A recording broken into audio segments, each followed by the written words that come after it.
మాకు తెలియదమ్మా మేము 16 నాడే పెట్టుకుంటున్నాం అన్నారు. పర్వాలేదు పెళ్లిళ్ళని క్యాన్సిల్ చేసుకొని వస్తానే కానీ చాలా వరకు ఇప్పుడున్న పెళ్లిళ్ళని సగం కట్ చేసుకొని ఇక్కడికి వచ్చినాయి. ఎందుకంటే అంతకన్నా ఇంతగా మళ్ళీ ఒకరోజు పెట్టుకో రమేష్ అంటే కాదమ్మా. సో ఈ రోజే పెట్టుకుంటాం అన్నందుకు సంతోషం. మన యువ సోదరులందరూ కూడా కొంచెం ఆవేశంగా వచ్చింది క్యాంప్ ఆఫీస్ కి. ఆవేశంగా వస్తే ఒకసారి భయం వేసిందమ్మో ఇంత ఆవేశంగా వచ్చిందని లేదు. కానీ ఒక్కసారి చెప్పగానే ఇమీడియట్ గా తగ్గిపోయి సరే మేడం చేసుకుంటాం పర్వాలేదని అన్నారు. కాబట్టి నిజంగా మహనీయులని రాజకీయ రొంపిలోకి లాగొద్దనేది నా ఉద్దేశం. ఇక్కడున్న 3 మహనీయులే. ఆ మహనీయులను మన స్వార్థం కోసమో మన పంతాలకు మన పట్టింపుల కోసమో డివైడ్ చేసి రూల్ చేయడం బాగా కాదనే ఉద్దేశంతో కలిసి పనిచేసుకోండి అని చెప్పడం జరిగింది. మీరు ఒక మెట్టు దిగారు, అవతల వాళ్ళు ఒక మెట్టు దిగారు.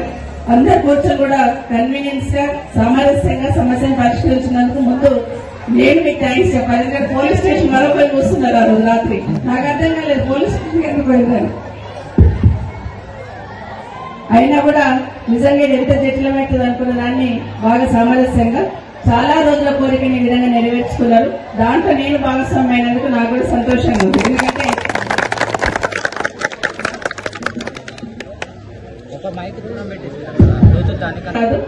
ఇంతకుముందు మాట్లాడుతూ సోదరులు చెప్పారు పెట్టుకోవడం కాదు ఆ మహనీయుల ఆశయాలు సాధించే దిశగా వెళ్తాం.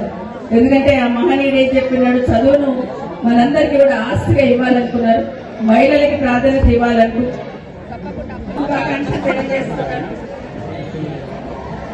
తప్పకుండా ఈ ఏరియాకి సంబంధించి గతంలో నేను ఇక్కడికి వచ్చినప్పుడు ఫస్ట్ నేను ఎమ్మెల్యే అయినప్పుడు ఈ ప్రాంతం అంతా కొంచెం కళ్ళే తిరిగినప్పుడు ఇక్కడ మార్పు తీసుకురావాలి, ఖచ్చితంగా ఇక్కడ డెవలప్మెంట్ టేకప్ చేయాలనే ప్రయత్నంలో గతంలోకి ఇప్పటికీ ప్రాంతం అంతా మారిందని నేను అనుకుంటున్నాను. భవిష్యత్తులో ఇంకా కావాల్సినవన్నీ కూడా మీ గౌరవ కార్పొరేటర్స్ గతంలో ఉన్నవాళ్ళు కానీ ఇప్పుడు ఉన్న వాళ్ళు కానీ వాళ్ళు ఫైట్ చేసి తీసుకొచ్చే ప్రయత్నం చేస్తున్నారు.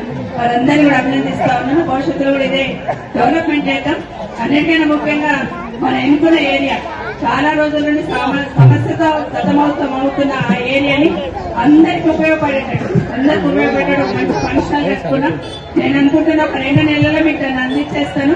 దానికి కూడా ఒక కమిటీ వేస్తున్నాం. అది కూడా మీరందరూ కూడా కలిసి చేసుకోవాలని మరొకసారి మీకు అందరూ కూడా పేరు పేరున తెలియజేస్తూ అందరూ కూడా మీరందరూ బాగా చదువుకుంటున్నారు, అలాగే చదువుకోండి, బాగా చదువుకోమని కోరుతున్నాను. ఎందుకంటే వచ్చిన అవకాశాన్ని సద్వినియోగం చేసుకోవాలని కోరుతా ఉన్నాను. మరొకసారి మీకు అందరికీ అభినందనలు తెలియజేస్తూ జై భీమ్.